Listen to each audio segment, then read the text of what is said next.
bisa lihat kamera? Sekeluarga semuanya. Oke,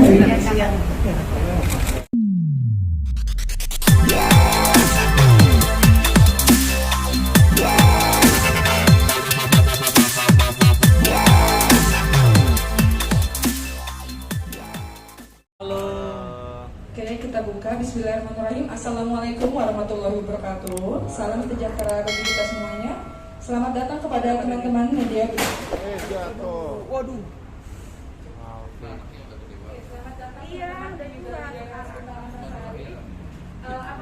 Ya, alhamdulillah tanggal 5 ya. Tanggal 5 beberapa hari yang lalu, aku bulan Januari jam habis zuhur, tepatnya jam 12:09, alhamdulillah aku melahirkan anak yang kedua. Selamat ya. Terima kasih, berkelamin laki-laki dengan prosesnya normal, ya Nah ya, sama kayak kakaknya, dan alhamdulillah tanpa kekurangan apapun, bayinya sehat, lengkap, sempurna. Namanya siapa? Nama lu mungkin nama sama berat sama tingginya Pak? Namanya Maliki Zahir Ibrahim. Tingginya 50,5 cm, beratnya 3,2. Sudah sedikit dari namanya tersebut kan? Artinya sih harapannya aja ya mungkin ya, supaya seperti soleh seperti Imam Malik ya. Dan juga Zahir itu artinya cemerlang gitu, jadi artinya supaya jadi anak pelajaran yang cemerlang. Nah, Ibrahim itu nama family. Pelajarannya kemarin secara sesana atau secara normal? Ya, jadi sebenarnya sebelum tanggal 5 itu tanggal 6 Jadi masuknya tanggal 4. Awalnya masuk tanggal 4 siang. Awalnya masuk tanggal 4. Terus dokter bilang ini udah mau 40 weeks. Jadi 40 weeks itu sebenarnya untuk hamil tuh udah sedikit tua gitu ya. Udah matang banget lah gitu. Mau dicoba sama dokter untuk induksi secara medis gitu. Akhirnya 3 kali induksi. Pertama nggak ada berasa apa-apa, sampai aku bosen di kamar, jadi aku sampai turun naik, aku jalan-jalan di sini segala macam gitu. Aku bilang ini nggak boleh ke mall dulu, jalan-jalan di mall gitu, jangan takut ada pembukaan gitu. Terus akhirnya ya udah, akhirnya kita jalan-jalan ke rumah sakit, jajan, nongkrong gitu, ngabisin waktu deh pokoknya. Terus induksi yang kedua, aku tuh udah kayak ini udah mulai ini, cuman belum gitu, masih belum, padahal udah dirangsang lagi untuk kontraksi yang kedua, induksi yang kedua itu juga masih belum berasa. Terus pas pada tanggal 5-nya aku ingat betul itu jam 1:30 tuh udah mulai berasa agak cekut-cekut, perut aku agak cekut-cekut. Terus jam 5 suster cek lagi, kasih induksi yang ketiga. Akhirnya jam 7 tuh udah mulai start ya, mulai pembukaan. Terus yang lebih berasanya sih itu di jam-jam 9:30 pagi ya 9:30 deh, udah mulai tingkatannya tuh udah mulai sangat gak bisa aku tahan gitu. Tapi bener-bener puncaknya tuh kayak jam 11 ya, yang aku udah sangat nggak tahan gitu kan, karena aku inget kakak aku pernah bilang, deh kalau misalnya memungkinkan untuk bilang sama dokter, kan zaman sekarang ini udah masya Allah bagus banget gitu ya, ada yang namanya epidural sama ada yang namanya suntik ila. Jadi suntik ila itu bisa mengurangi rasa sakit, tapi di pembukaan tertentu. Jadi kayak misalkan kalau pembukaannya belum lengkap, pembukaannya sampai melewati 5, itu masih bisa. Tapi kalau udah mulai 5 ke depan, udah mulai full pembukaan itu udah nggak bisa. Itu bener-bener udah kayak, aduh itu udah bener yang namanya hidup dan mati nahan sakit. Karena bener anak cowok itu, untuk cowok ya ini terutama ya, anak cowok itu sakit loh rasanya melahirkannya. Jadi bener-bener pas di waktu yang tepat, qadarullah aku bilang sama suami aku, ya aku udah gak kuat, aku bilang gitu, udah bener-bener pinggang aku mau dicopot. Soalnya beda, kalau anak perempuan waktu lahiran itu perut bawah, mungkin kalau yang perempuan kayak kita kayak mau menstruasi gitu sakitnya, tapi kalau laki-laki beda rasanya. Itu bener-bener kayak punggung kita, pinggang kita tuh kayak mau di-drag gitu, bener-bener kayak wah, aku bilang sama suamiku yang aku udah buat kayak kita cobain aja deh gitu. Misalnya kita coba, kita tes gitu, masih bisa disuntik ila apa enggak. Terus dicek, dokter cek, bidan cek segala macam, dan alhamdulillah banget qadarullah, dokter anestesinya juga pasti cek lagi ada operasi juga lagi di rumah sakit Brawijaya. Jadi lagi ada di tempat, langsung padahal udah mau pulang gitu, emang qadarullah rezeki aku banget, masya Allah, langsung ke kamar aku, udah langsung disuntik. Walaupun ya pas mau disuntik itu masih berasa kontraksinya juga, aduh itu tuh bener-bener antara hidup dan mati itu namanya. Jadi ya alhamdulillah bisa tertangani dengan cepat sama dokter gitu. Dan alhamdulillah lahir anak aku Maliki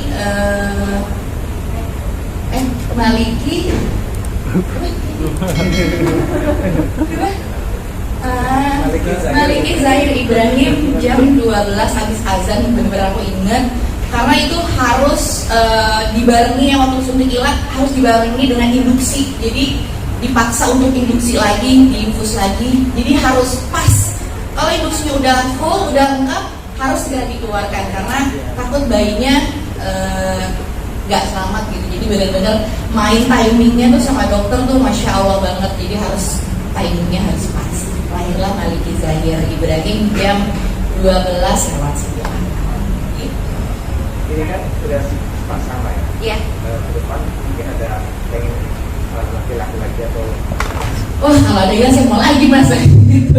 Cuma memang recovery-nya memang agak perlu next time karena kan karena iya mau nambah anak, karena ya itu recovery-nya kan sangat dilihatnya kayak mudah, cuman ya itu ya pengorbanan ibu lah. Cuman kalau mau nambah pasti aku sih mau nambah. Kalau udah tahu epidural gitu. Mau kalau cewek cowoknya apa aja lah, aku sih dikasih sama Allahnya aja. Yang penting udah sepasang cewek sama cowok. untuk kakak sendiri mungkin melihat adiknya gitu. Gimana Adina? Tapi nggak lihat adiknya? Happy. Sayang nggak sama adiknya? Harus apa sama adiknya? Harus apa? Galak.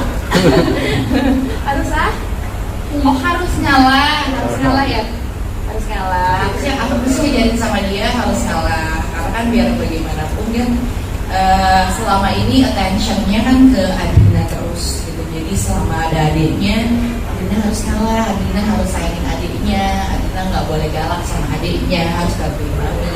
Ya yang hal-hal yang kecil-kecil kayak gitu harus ditangani sih dari aku hamil sampai Maliki udah lahir sampai sekarang. Sempat ada kecemburuan nggak sih Kak dari kakaknya? So far nggak ada. Jadi sebelum dia lahir juga kita udah ngasih pengertian ke dia bahwa adiknya itu harus dijagain, harus diurusin. Dan jadi terbentuk di pikiran dia. Jadinya pas adiknya lahir itu bener kakaknya sih alhamdulillah nggak ngerepotin. Terus semalam kan udah enggak semalam sudah udah 2 malam kan perdana tuh tidur sama kita. Alhamdulillah kakaknya cita-citanya bener pengen lurusin gitu, bener walaupun bantunya masih gak jelas tapi kita harus hargain kan. Jadi ya udah dia misalnya suruh pegang kakinya atau pegang tangannya, ambilin tisu, terus ambilin kapas, jagain gitu. Jadi kita harus libatin dia sih untuk ngurusin adiknya, jadi dia nggak ngerasa terkucilkan karena adanya adik baru. Yang penting sih kalau misalkan kayak ada yang memuji adiknya, pasti kita juga akan memuji dia gitu. Jadi biar dia nggak kecil hati kayak, wah itu dipuji kok enggak gitu kan ya, ya. Ada persiapan kamar Kak, mungkin siapkan kamar dan nanti akan dibantu dengan baby sister Kak atau sendiri Kak? Menurut pengalaman aku sih ya, kalau aku kan dia memang full sendiri. Jadi karena dia juga alhamdulillah umurnya udah besar, udah paling aku dibantuin sama mbak, tapi kayak buat bantuin anakku aja sih. Tapi kalau untuk Maliki, aku semuanya sendiri. Jadi dari start dia pulang ke rumah udah aku sendiri. Jadi waktu dia sekarang giliran kakaknya bantuin maminya juga ya.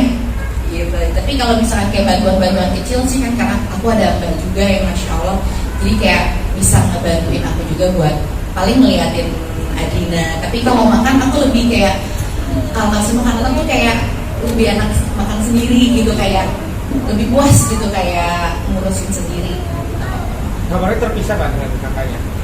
Enggak sih, aku nggak yang kayak orang-orang luar sana ya mas ya. Maksudnya kayak walaupun ada boxnya, tetap aja malam-malam aku turunin juga gitu. Jadi kayaknya kebersamaan tuh lebih indah gitu, lebih nyaman gitu ya. Paling aku mau belajarin sih kayak siang aku mau coba taruh dia di box. Jadi biar bagaimana kita punya quality time sendiri. Kita misalkan mau ngurusin kakaknya juga, adiknya nggak ribet gitu. Jadi ya kita cobalah belajar lagi kan, ini anak kedua, jadi pengalaman baru, pingin ada sesuatu yang baru yang pingin aku coba gitu ya, kayak kok orang bisa tidurin anaknya di box yang siang tanpa rasa takut atau segala macem, kok kita nggak bisa gitu kan.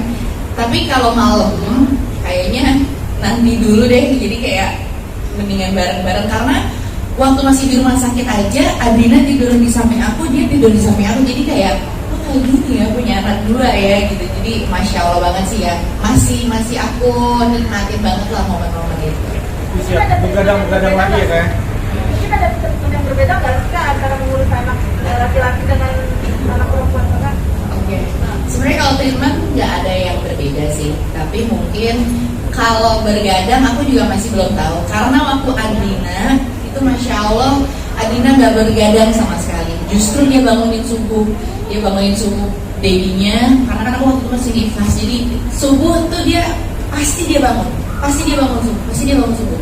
Nah Maliki lucunya juga gitu, dia bangun di jam-jam tadi sih cuma bangun sekali doang di jam 4. Di jam 4 itu juga cuma minta nyusu abis itu selesai.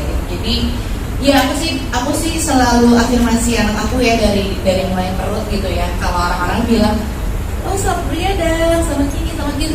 Jadi aku ngedoain kebalikannya gitu waktu aku masih hamil gitu. Enggak ya insya Allah kita nggak bergadang ya, kita belajar sama-sama gitu. Nanti nggak nyusahin, makannya pinter gitu, nyusunya pinter, nggak rewel gitu. Jadi dan inilah yang menjadi afirmasi aku sebelumnya gitu. Jadi berhasil kok ternyata kalau misalkan anak masih di dalam kandungan, kita sering-sering omongin yang baik-baik gitu. Jadi anak juga nanti insya Allah jadinya juga jadi anak yang baik, insya Allah. Kasih eksklusif Pak. Kasih eksklusif Mas, insya Allah. Itu yang dari oma-oma dan tante-tante seperti apa nih Kak, melihat apa namanya adanya hadir cucu laki-laki lagi?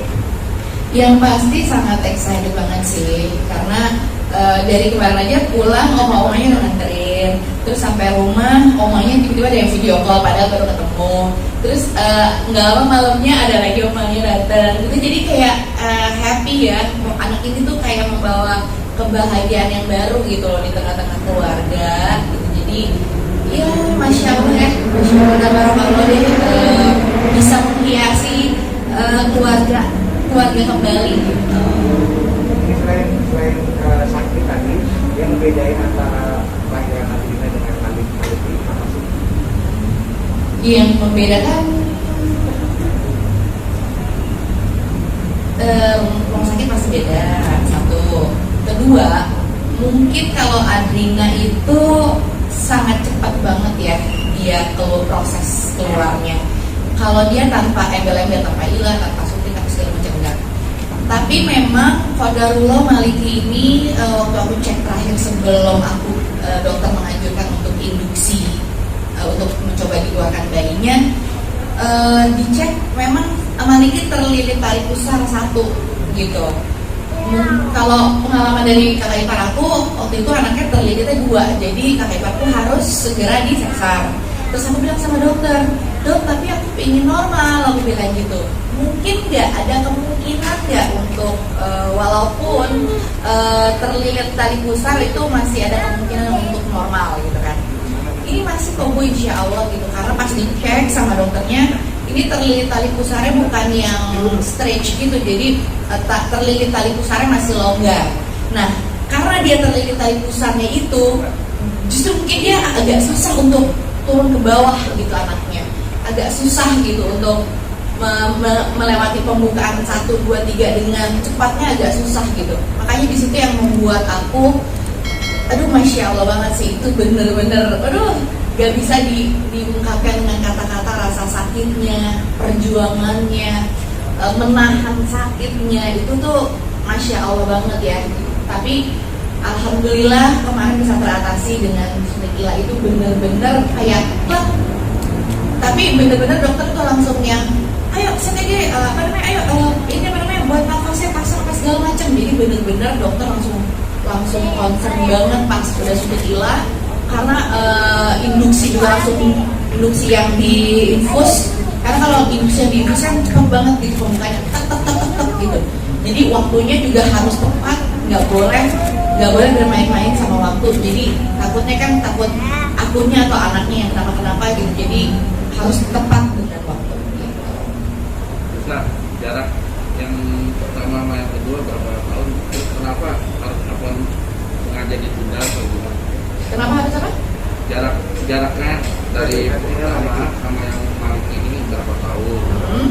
Terus kenapa cepat ditunda atau gimana? Oh oke. Sebenarnya dari awal tuh aku pinginnya tuh cuma beda 2 atau 3 tahun.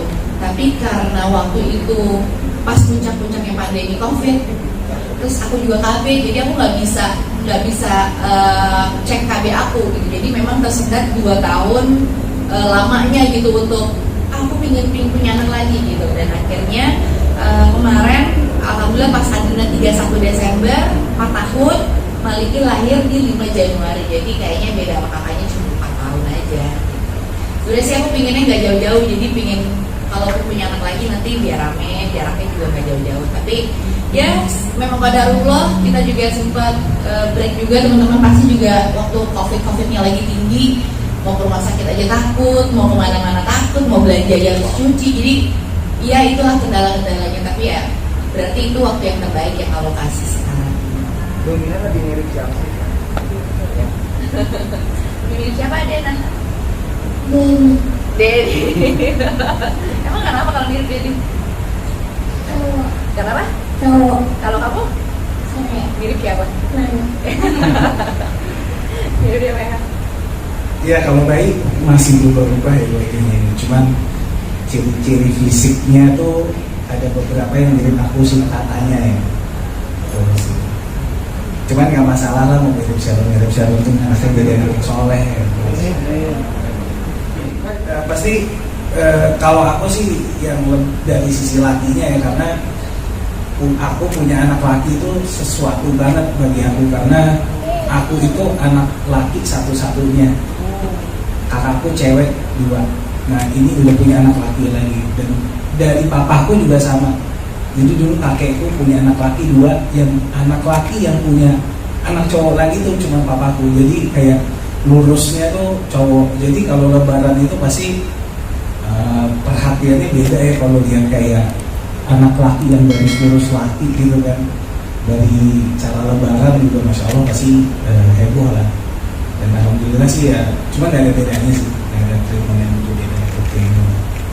Ada impian atau nazar gitu? Enggak ada nazar, gak ada impian apa-apa sih. Lihat dong anaknya. Mau lihat ya? Oke. Lagi bobo ternyata.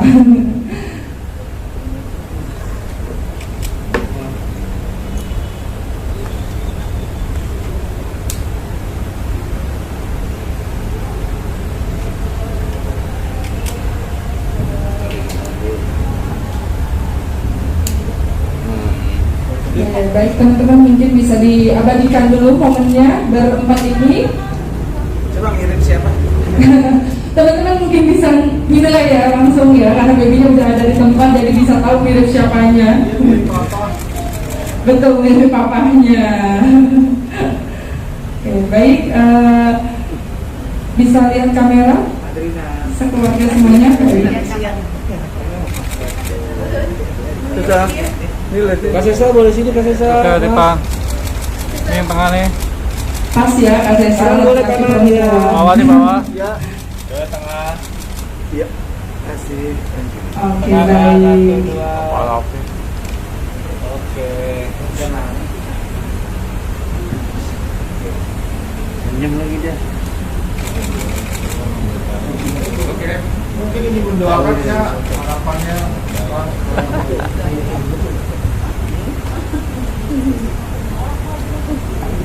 Doanya supaya menjadi pertama anak yang soleh, karena laki-laki itu tanggung jawabnya terhadap ibu dan orang tua sampai dia mati. Jadi harapannya semoga jadi anak yang soleh, ahli agama, dan juga selama dia di usia sini sampai nanti dia dewasa jadi anak yang sehat.